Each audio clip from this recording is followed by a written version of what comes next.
What's cracking, fellas? Man with many names here. Today, I'm going to show you the settings that I've found that work best for me for better FPS and performance on Apex Legends, the new Battle Royale game, shocker, that just came out a few days ago. The game already runs amazingly smooth, actually, and it's quite a bit of fun. I've been playing it a little bit, not too much, but since I am a PCBR, I wouldn't say veteran, but I've played quite a bit and messed with the settings quite a bit, so that's one of the first things I had to do. And I know that there's some people out there that might have some lower end PCs or just are struggling to get some good performance in general. So I'm going to show you some settings that I did graphically, and we will go from there. So up here, starting with display mode, I personally like borderless window because once in a while I'll like to stream. So for you streamers out there, borderless window is definitely the best, because if you have it on full screen right here, then every time you go to like click off on a second monitor, it'll minimize the game, and if you're using like display capture and OBS or something, then it'll go to your desktop and it's just a big old mess. So I prefer borderless window, although if you're just playing to play, then I would recommend full screen. Now, aspect ratio, this is completely up to you, completely optional. I keep mine on 16:9, which is my native resolution. Same with the resolution itself, 1920 by 1080. Field of view, this is up to you guys, but personally, I like to have a high field of view, the highest I can get, if not very close. So I have mine set at 110. Colorblind mode, I'm not personally colorblind, but anybody out there that is colorblind, they have these options here. So if you have to change it to anything like that, then you can just mess with those and see which one works best for you. VSync, have it disabled.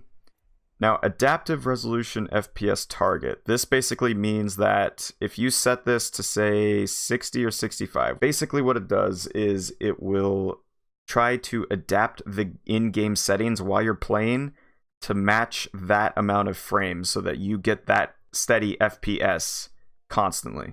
So while you're in game, the game will be changing the settings while you're playing to try to stabilize at the selected FPS you want. So depending on your computer, you know, if it's a lower end, you probably want to set this to about 30. If you're a mid to high range computer, you probably want to have 60. And then if you're just god tier and you can do whatever you want, just set it to 100. Or you can just not set it at all. It's completely optional. I personally have it off. I haven't really messed with it too much, but if you're having problems with having a stable FPS, then this is what you would want to mess with and probably select between 30 and 60. Anti-aliasing, I sometimes turn this off, but right now I have it on, which is just the second option here, TSAA. Texture streaming budget, now this kind of depends on your current computer rig, basically your setup. Mine by default was set to high, so I just turned it to 1 lower. That way it's not using all the RAM and the VRAM that I have. It's not just throttling everything. So I would just recommend turning it to 1 lower, or if you're really hurting for some FPS, I would just completely turn it off. Texture filtering, I have it on bilinear. Usually for me, it's on this word times 16 times. I've noticed that some people turn it on bilinear to increase their performance, so that's what I'm running with right now. Ambient occlusion quality, I have it disabled. Now, shadows in games like this, I've noticed, especially I saw someone else talking about how it can kind of mess with you sometimes. Like you'll see the shadow of a rock or something, and you're like, oh, is that a person? And then you do a double check and you get sniped.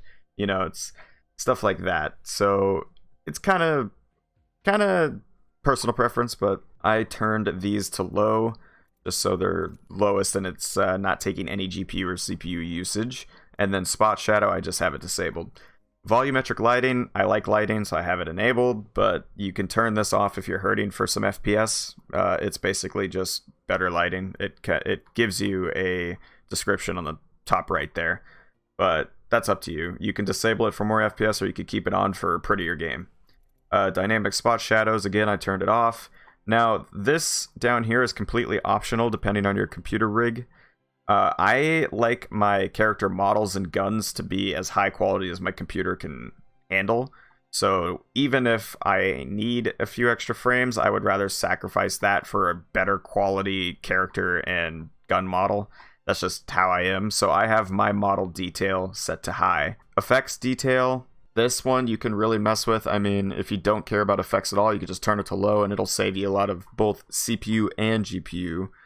But I have it on medium just so that it's not too blurry and it's not too rough. So medium is kind of like the happy medium, ironically. Impact marks, I have it on low. I mean, you can turn it off if you want.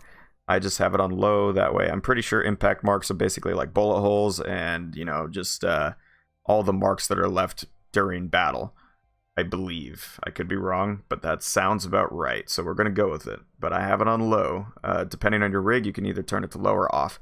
Ragdolls, I thought turning it to low would just make the character just be stupid every time they died, but I haven't noticed anything, so I just turned it to medium so that it wasn't using a lot of CPU load, but it was still decent.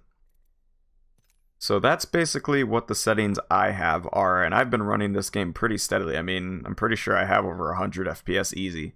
I haven't streamed the game yet, but even recording with OBS, it's been running pretty well. OBS is the only thing that's having issues right now because whatever reason, my OBS is all messed up. But everything that you see on screen, if it's laggy at all, that is either rendering issue after I edit this or it's my OBS. But I'm telling you right now, these settings will help in-game. As you can see, the game still looks great when you go back out. It doesn't look too bad. And for my personal tastes, I think this looks just fine, and then I'll still have better performance and better frame rate in-game.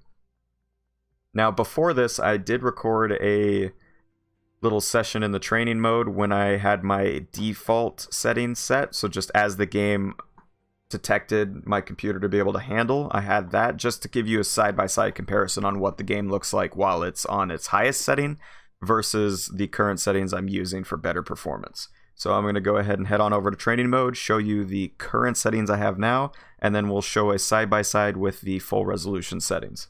Okay, so here we are in training mode, and as you can see, the game still looks good. You know, obviously the rocks and everything without any shadows or ambient occlusion, it's all going to kind of look a little clayish, I guess, if you can put that as a term. But the game itself still looks nice. I mean, the characters look great.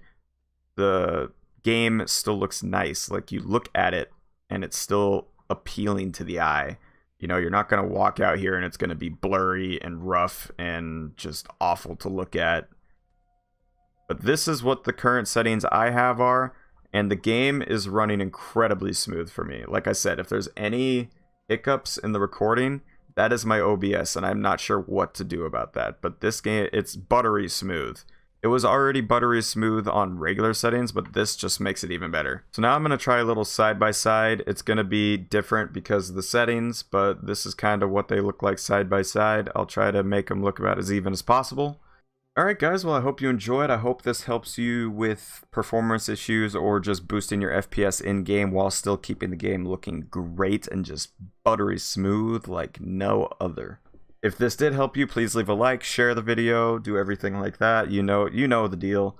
If there's anything you guys know that might be able to help that I didn't cover in the video, please leave it in the comments and I'll either like it or pin it so that others can see. I'll leave my PC specs in the description so you can compare yours to mine. And I hope you guys have fun on the battlefield, kick some ass, and I hope this helps you kick some ass in a smooth 60 frames per second minimum. Alright guys, have a good one. Thanks for watching. Peace.